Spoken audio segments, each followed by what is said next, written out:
Ryder turned 3 years old, and for her birthday, we took her to the organic nail salon in Sherman Oaks to get her nails done for the very first time. Are you excited? I also got my nails done to match her. She's so patient and so calm and so sweet, and was talking to the lady right away.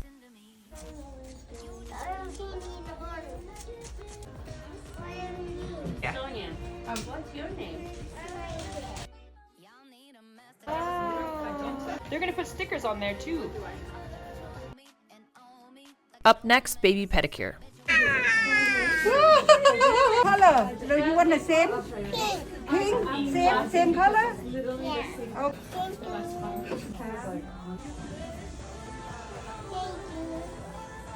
Look at my nail. Ta-da! And that's it. We got our nails done, and she gave a tip and walked out and thanked every single person. Thanks for watching.